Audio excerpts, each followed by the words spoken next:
صاحبہ انہوں نے کہا جی 5 کا ٹولہ تھا، ایک تو عمران خان صاحب ہو گئے، 2 انہوں نے میرا خیال ہے انہوں نے کہا 2 بیساکھیاں تھیں ان کی، وہ 2 انہوں نے ججز کا نام لیا. سیم اسی طرح عمران خان صاحب بھی 4 کے ٹولے کا ذکر کرتے ہیں. تو اس کا مطلب یہ ہوگا کہ اگلا الیکشن عمران خان صاحب 4 کے ٹولے پہ لڑیں گے اور یہ 5 کے ٹولے پہ لڑیں گے، تو دونوں ایک پیج پہ نہ ہوئے. پھر وہ ٹولے کیا کریں گے میں یہ سوچ رہا ہوں اس وقت. یہ نہ سوچیں کہ یہ الیکشن لڑیں گے، ان ٹولوں کا کیا ہوگا جن کو دونوں نے ٹولہ بنا کے رکھ دیا. بات یہ ہے کہ ابھی عامر صاحب جو بات کر رہے تھے یہ بات درست ہے. دیکھیں عمران خان صاحب نے آج بھی کہا کہ میں نے جنرل باجوہ کو کہا کہ آپ یہ ووٹ آف نو کانفیڈنس روکیں. مطلب کس آئین اور قانون کے تحت آپ نے جو ہے وہ آرمی چیف سے یہ کہا کہ آپ یہ روکیں. لیکن بہرحال آپ کہیں گے کہ میں نے کہا کانسپائرسی ہو رہی تھی اور امریکن رجیم چینج اور یہ سارا کچھ اینڈ آل. نہیں، ویسے امریکن رجیم چینج کا انہوں نے واپس لے لیا، اب وہ یہ بات نہیں، وہ آہستہ آہستہ اسٹیپ بائی اسٹیپ ایک طرف جا رہے ہیں نا، وہ چلتے چلتے چلتے نیچے آئے ہیں. اب یہاں تک آصف زرداری صاحب تک اب تو وہ کہتے ہیں کہ وہ محسن نقوی صاحب نے کیا ختم، وہ بھی نہیں ہوا. ڈر لگا پتہ نہیں آپ محسن پہ ان کا پوز بہت اگر بیگ صاحب چیف منسٹر بن جاتے تو پھر انہوں نے کیا تھا. اچھا، لیکن اب وہ محسن نقوی صاحب تو وہ بیسکلی آج بھی دیکھیں انہوں نے خود کہا، انہوں نے کہا کہ میں ایسا کرنا چاہتا تھا. تو عمران خان صاحب یہ ضد کیوں لگا رہے ہیں کہ ان کا مسئلہ جو ہے وہ وہیں سے حل ہو جہاں سے ماضی میں حل ہوتا تھا. عمران خان صاحب اور یہ پولیٹیکل پارٹیز بیٹھ کے پولیٹیکل سولوشن کیوں نہیں نکال رہی؟ یہ کیوں ایک دوسرے کے ساتھ؟ ظاہر ہے اب عمران خان صاحب کو الیکشن چاہیے تو ان کو بیٹھ کے بات کرنی چاہیے، انگیج کریں. لیکن جو ایکسپیکٹیشنز رکھی جا رہی ہیں میرا خیال ہے اب وہ لوگ، میں آپ کے شو میں پہلے بھی کہہ کر گیا 15-20 دن پہلے بھی، کہ جہاں یہ ایکسپیکٹیشن رکھ کے بیٹھے ہوئے وہاں سے اس وقت کوئی ایکسپیکٹیشن پوری اس لیے نہیں ہونی کہ ان لوگوں نے یہ فیصلہ نہیں کہ صرف عمران خان صاحب سے بات نہیں کرنی. انہوں نے فی الحال یہ فیصلہ کیا کہ ان پولیٹیکل میٹرز میں ہاتھ ہی نہیں ڈالنا.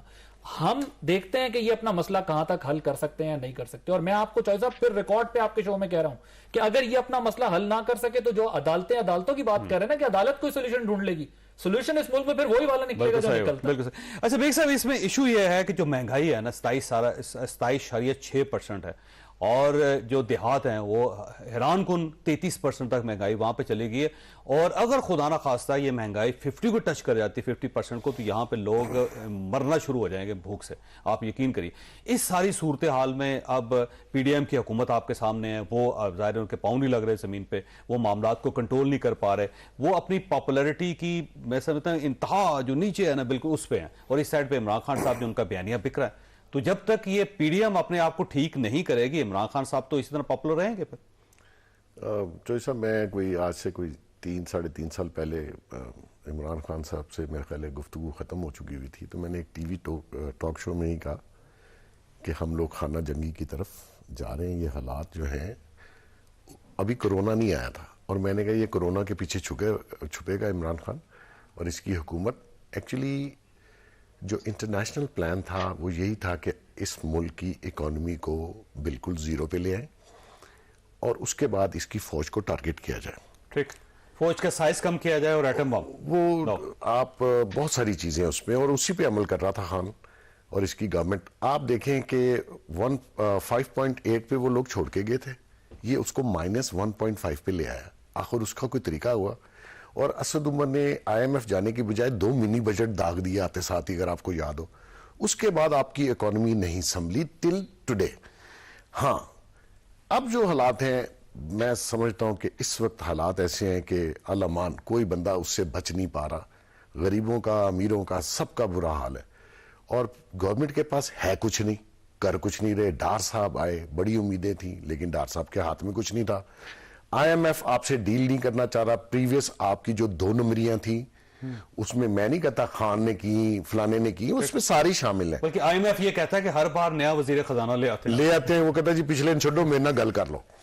مقصد یہ ہے کہ ایز اے نیشن اور ایز اے کنٹری ہمارا ٹرسٹ نہیں رہا پوری دنیا میں. تو پھر پی ڈی ایم کہاں پہ ایگزسٹ کرتی ہے؟ نہیں، پی ڈی ایم کا دیکھیں یہ کوئی 8 مہینے کا کرائسس نہیں ہے جو پی ڈی ایم نے کر دیا. یہ تو ایک تسلسل چلا آ رہا ہے. دیکھیں انتہا ہو گئی ہے، یہ سارا پی ڈی ایم کے گلے پڑ گیا سر، پڑ گیا. لیکن مقصد یہ ہے کہ اوپر گیا ہے. دیکھیں میں سمجھتا ہوں پی ڈی ایم اس کو ٹھیک کرنے آئی تھی، انہوں نے بیڑا غرق کر دیا سر. چوہی صاحب، ڈالر جو ہے یہ آپ کا نیچے آ جائے گا. یہ 250 سے 260 کے درمیان ابھی چند دنوں میں آ جائے گا. یہ عمران خان 178 پہ چھوڑ گیا، یہ ریل ویلیو ہے اور $100 بلین کے ریزرو. آپ دیکھ لیجئے گا، یہ کوئی ایشو نہیں ہے. اکانومی یہ کیش بیس اکانومی ہے آپ کی. تھوڑا سا ہم سب کو مل کے، خالی پی ڈی ایم نہیں ہے، اس میں ہم بھی شامل ہیں.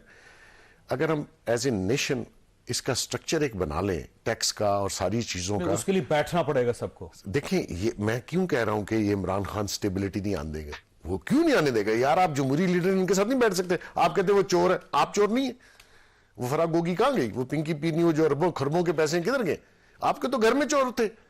تو یہ کہہ دینا یہ اگلا چور ہے میں بیٹھوں گا نہیں, یہ کوئی طریقہ ہے؟ یہ کوئی آپ کو اس قوم کی فکر نہیں ہے؟ آپ نے جو انٹرنیشنل ہمارے ریلیشن خراب کیے وہ اپنی انا کے لیے کیے. عربیوں کو ناراض کر دیا, اپنی انا. بھائی تمہاری انا سے 22 کروڑ لوگ بھوکے مر جائیں گے. یہ ملک تباہ ہو جائے گا. آپ کی انا, آپ تو منگتے ہیں مانگ پن کے, اپنا تو کاروبار کوئی نہیں, اور انا اتنی بڑی ہے کہ اس کو آپ نے ملک کو سٹیک پہ لگا دیا. تو یہ چیزیں اپنی قوم اور ملک کے لیے سوچنی چاہیے. ان کو لوگ ووٹ دیتے ہیں, ان سے لوگوں کی توقع ہے. خالی آپ نے نعرے تو نہیں مارنے نا یار, کچھ کر کے جائیں. یہ 3.5 سال کا اپنا حساب بتا دے کس نے کیا کیا اس ملک کے لیے. لیکن وہ چھوڑیں, یہ 8 مہینے کا حساب یہ گورنمنٹ